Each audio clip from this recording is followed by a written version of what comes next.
leadership humaniste ou comment être performant ensemble.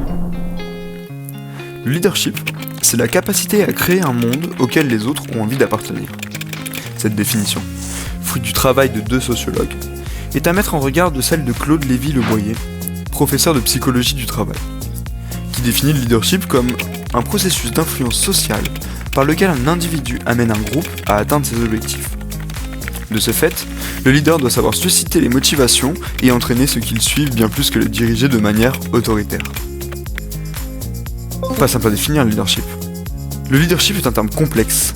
Il est né au XIVe siècle en langue anglaise et ne connaît pas vraiment d'équivalent français. Le magazine Forbes, dans un article récent, publie qu'un bon leadership exige un mélange subtil de toutes sortes de compétences pour créer les conditions de l'engagement, du bonheur et de la performance.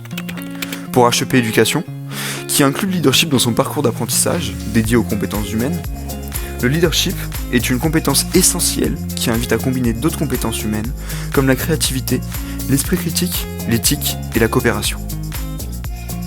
Mais le leadership, comment s'exerce-t-il ? Toutes les définitions concordent sur un point. Le leadership s'exerce à travers une vision partagée par un collectif et chaque individu qui exprime son leadership exerce des activités en coopération avec d'autres au service de cette vision.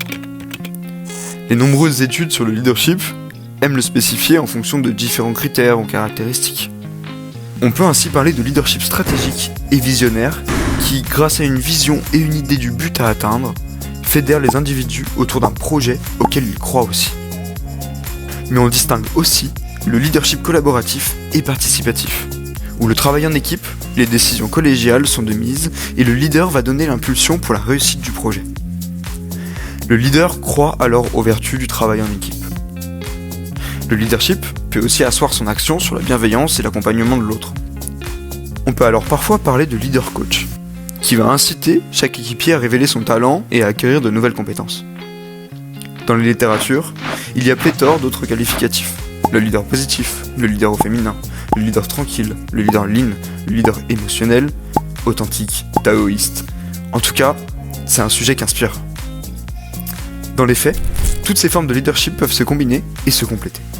Selon la situation, les contraintes de l'environnement ou la pression, le leader va adapter sa manière d'embarquer et de contribuer au collectif.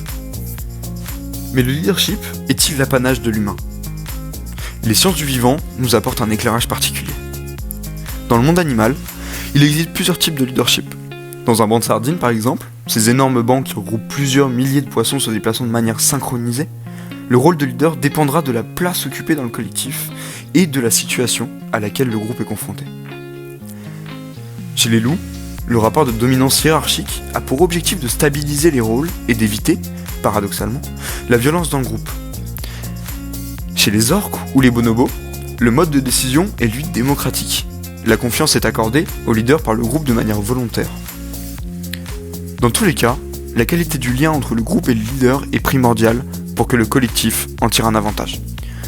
Comment devenir leader ? Comment créer cet esprit d'équipe capable de remporter des victoires ? Suivez-moi car c'est moi le chef. Si l'injonction peut être efficace dans des cas précis comme en situation de crise ou dans des organisations hiérarchisées comme l'armée, elle n'est pas une recette gagnante dans toutes les situations. Le leadership, c'est la combinaison de compétences, nous l'avons vu. À quoi s'ajoute confiance en soi, du leader, mais aussi et surtout confiance du groupe dans le leader, sans oublier l'envie, la motivation, etc. etc. C'est toute une alchimie de différents ingrédients humains qui, dans une situation et avec un collectif donné, permettront de soulever des montagnes. De Martin Luther King à Nelson Mandela en passant par Steve Jobs, l'histoire regorge de différents leaders, chacun avec leur style, qui ont permis d'accompagner la mise en œuvre de changements politiques, économiques ou sociétaux considérables. Dans une phrase désormais célèbre, Gandhi nous disait « Soyez le changement que vous voulez voir dans le monde ». Tout part déjà de là. À quoi aspirez-vous ? Quelles sont vos envies pour le monde de demain ? Qu'est-ce qui peut vous donner envie de faire vivre votre leadership ? Chacun d'entre nous est le leader de demain, s'il le souhaite.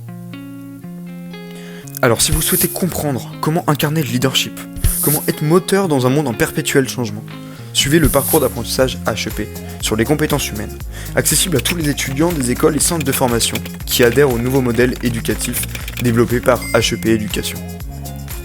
Ce parcours, basé sur la créativité, l'esprit critique, l'éthique, la coopération et le leadership, représente 20% des apprentissages et vise à former des femmes et des hommes en capacité d'apporter une contribution positive à une société de demain fondée sur des valeurs universelles.